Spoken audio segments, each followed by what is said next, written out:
Hi everybody, Scott here again to make another video. This is a follow-on from the video I did on the fall talking about unity, and more specifically unity in marriages. And so I'm going to share about three aspects of it: disunity, false unity, and true unity. I've got some notes here that I've put together to refer to, so I might be looking down at them. And this is going to be another raw video as we make this while we're away, wanting to put some videos out there, so it's going to be a bit raw and rough. So following on from the fall, we've got the fall video. We've got two single people that have grown up. They find themselves attracted to someone, and let's say they get married. The whole issue is about dying to singleness, dying to the I and developing the we, and dying to the independence, and in a sense growing in unity as one flesh and all of that. And often that's where a lot of the problems lie, is where you've got two people with different desires, different thoughts, all of these things that might be different that then lead to conflict and so on. So I think what the number one problem in marriages is the problem of unity and becoming united. But I think that can look very different depending on everyone's personality type. That what is true unity for one couple could look a little different to somebody else, and the way that it unfolds in reality in their everyday lives. But the fruit should be the same. And it's important to acknowledge that developing unity is both a transitional thing but also an ongoing maintenance thing as well. So I'm going to start talking about false unity, because it can look like true unity, and in a sense because it can come with a blessing. And what that can look like is false unity could be a rescuing, an addictive rescuing relationship. So you've got someone with an addiction, and you've got a rescuer who's trying to rescue them from their addiction. And in a sense, deep down, you've got one person who's fulfilling this need to rescue, and you've got this other person who's medicating their problems with an addiction. And that creates a dance, and it's a very destructive one. But when you've got both of them in the darkness, playing this role out, there's a unity to it. You rescue me and I'll continue my destructive ways. And in a sense, what could cause problems in that relationship is that the addictive person stop dealing with their addiction, because then what does the rescuer do? The rescuer deep down has this need to rescue, because that's how they avoid their pain. So if the person with the addiction deals with it, then the person rescuing doesn't have a role to hide from their own pain. So ironically, what can happen is when one person in that system starts to recover, it can break the relationship down. It could end the relationship because they've broken that false unity. I call it false unity because it's usually unhealthy. It's usually got a codependency nature to it. From a maybe a more biblical Christian perspective, it could be where the wife has asserted dominance and control over the relationship, like she wears the pants type stuff, and he's happily passive, sitting in the background, not being responsible, not taking care of things. And if they're both happy with that, in a sense, because for the female, being active that's how she knows to feel secure, then that fulfills her system. And he feeling looked after and not being responsible allows him to be comfortable, and so it works in that sense. And so the challenge with false unity, or the interesting thing about false unity, is that it is still unity. It's like it still comes with a blessing, and the blessing is that the system continues. Children can be born. Life goes on, but But the problem with it is it doesn't necessarily lead to growth and change and development. It usually is a system that keeps, like the merry-go-round. They do this system over and over and over and over and over again, and there's no real breakthroughs or change, but there is a certain level of stability. And I would say false unity could be described in like, there are evil organizations in the world, there are agendas to do things in the world that are of unsavory nature, and we can often wonder, why do these systems able to go on for so long and not be detected and dealt with and all of these sorts of things? Is because within, let's say it's a cult, in a specific cult, they have unity of secrecy, they have shared beliefs, they are united in their mission, even if it's evil, and so it comes with longevity. It can, there is the scripture that talks about a kingdom divided against itself won't stand, but in a sense, a cult united in an evil way isn't divided against itself. It's actually united, and so that's how these evil organizations can sort of stay together and achieve their goals, is because of that unity that they've entered into. And it's the same with dysfunctional churches, that they could be united in a way that's unhealthy, but because they all share in that belief system or whatever, however they're choosing to view their journey, buildings get built, congregations grow, money comes in, because they're all united under one mission, and so there's a stability that comes with the false unity. So I'd say false unity is a unity that comes through an agreement in the flesh or an agreement in the soul. It's of a soulish nature, and you could call it soul unity, that it's like, okay, I'm going to be in control, you be the passive one, and that makes us both happy, and we can just do it that way. So it's unity, but it's false.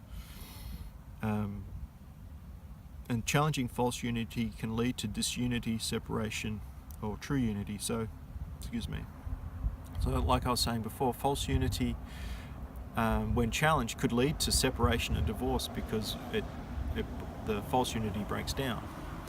But it could also be an opportunity for both to wake up and to move into true unity and into something better.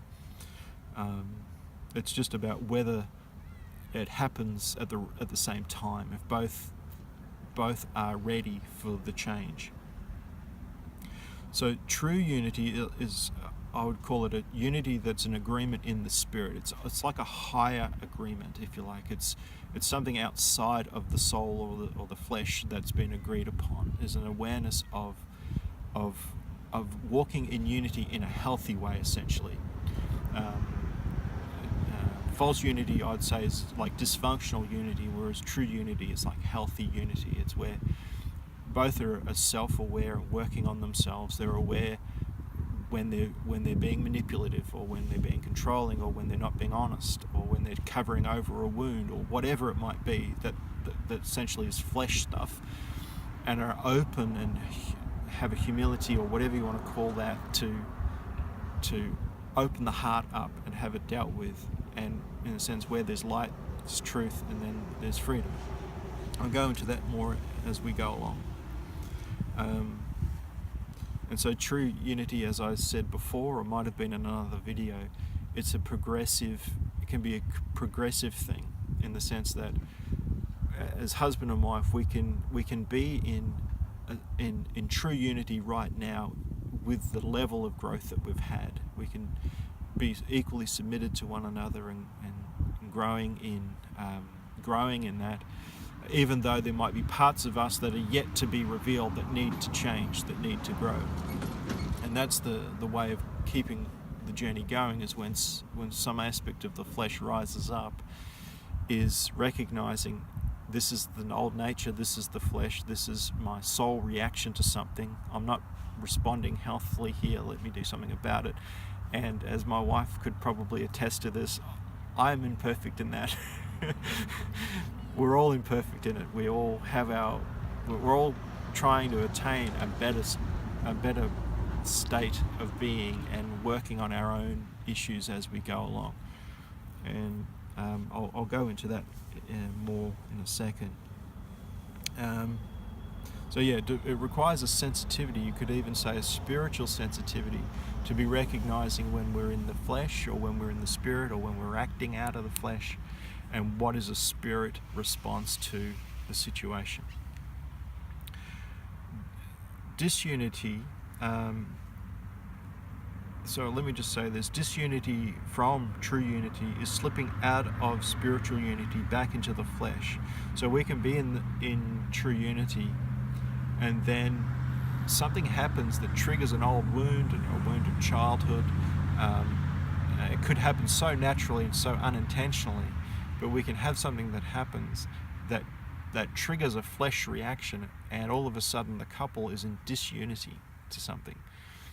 And with disunity, it seems to be like, in some ways, the more destructive of between false unity and disunity, in that with false unity, it's dysfunctional, but it kind of works. We've got agreement, so we're not in conflict over what we've agreed upon. Whereas in disunity, we're in conflict. Not that we're not in conflict in false unity, but the conflict in false unity could be something that's part of the unity, if that makes sense. The cycle of dysfunction can involve conflict, and it's like part of the thing that we're acting out. Whereas when we're going from true unity to disunity, it's painful, because we know what true unity feels like, and we're sensitive enough to live in true unity, that when we find ourselves in disunity, it's very painful. It's a disconnection. It's hurtful. It's confusing, because we know we're not in a good place, and we don't quite always know why we're got out of a true unity space. And so, like, miscommunication, it's like a spiral that can go down. Attempts to try to resolve it can lead to even more conflict and disagreement and hurtful things that get said and so on. And a good way to describe it, this disunity, is it's like it wastes time, it spoils occasions, things like routines get disrupted. It's like everything. You can imagine, like when your hips are out of place, or you've dislocated a rib or a shoulder or something. The whole body is out of whack, and it just doesn't feel right until it gets put back into place. And that's essentially what I think disunity can look like. What else have we got here?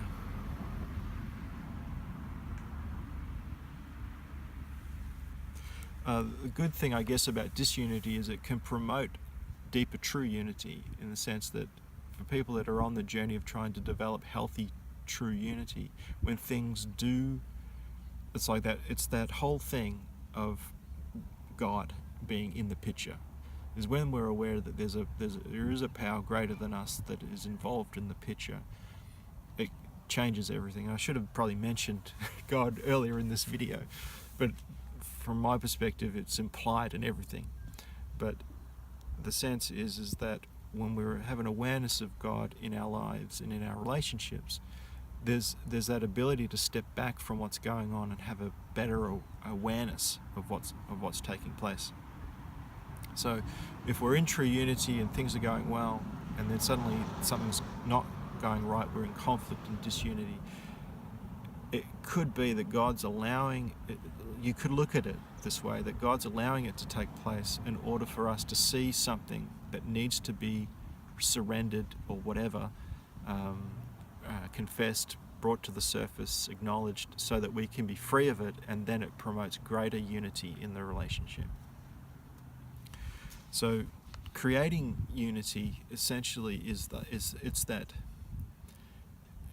where I think the soul is separate from the spirit. We can do a soul journey in the sense of just like self-improvement and trying to work on ourselves and so on. But I think unity God type unity in marriage requires something, in a way it's supernatural. It's something that is required to get to that place, because I think pre-fall God essentially was the covering over Adam and Eve before the fall.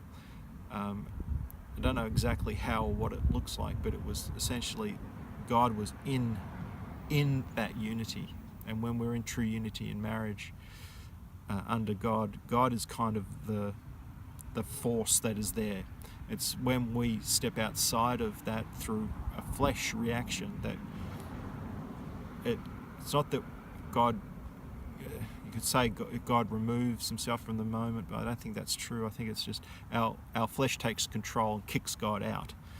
And then we've got to step away from that, recognize what's going on. You could even say, like, responding to the promptings of the Spirit, having a spirit response to the situation to then get back into true unity. So ways of addressing that is dealing with judgments. What judgments do we have? Have we judged our spouse in any way? Chances are, if you're married, you have judged your spouse. And we know we've judged when we can't let something go, in either outwardly or inwardly. We're festering on something, and it could be something like they're not good managers of time, and so we're always rolling our eyes when they're not on time and all of this sort of stuff, and our heart has judged the situation. It could be any number of a billion things, though. So holding on to unforgiveness, dealing with our own shortcomings, our own, you could say the fruits of the old nature.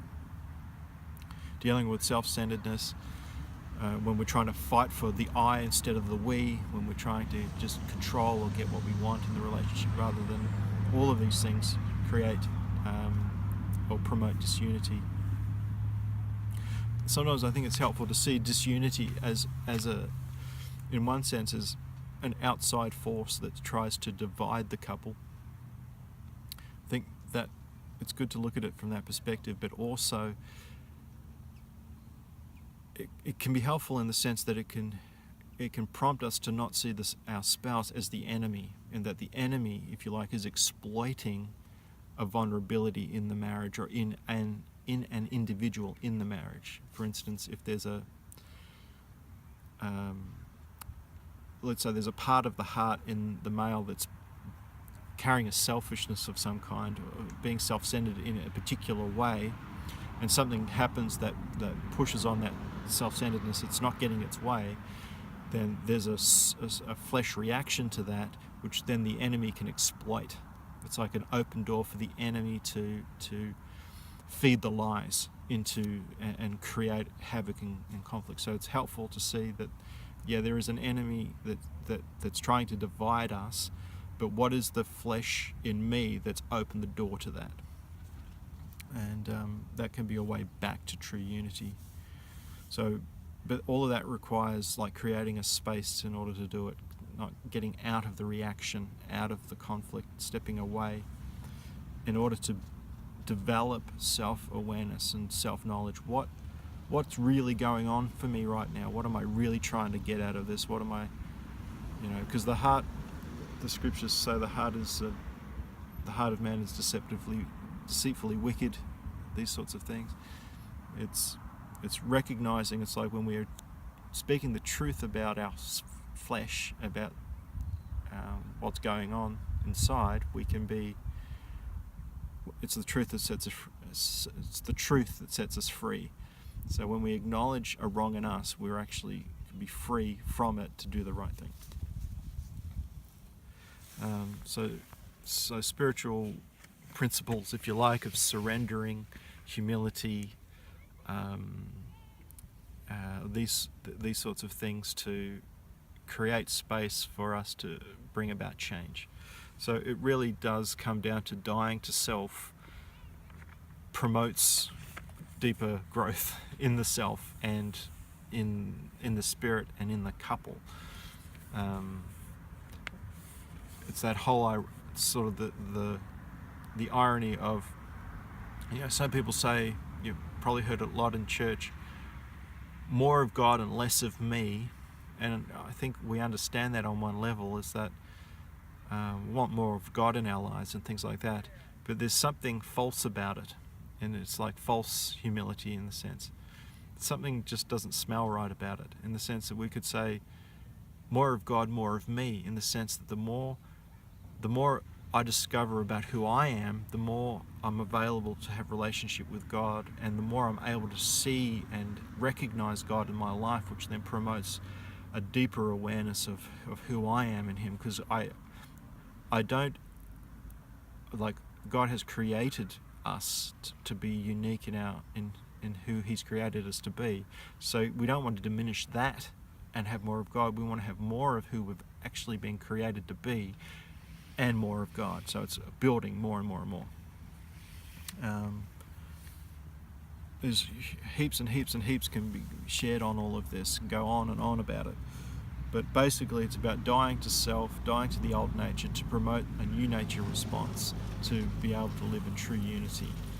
And I think that should cover it for this video. I hope you've enjoyed it. I hope it means something to you, and I'll see you again in another video. And before we finish, just another beautiful view of the lovely mountains here.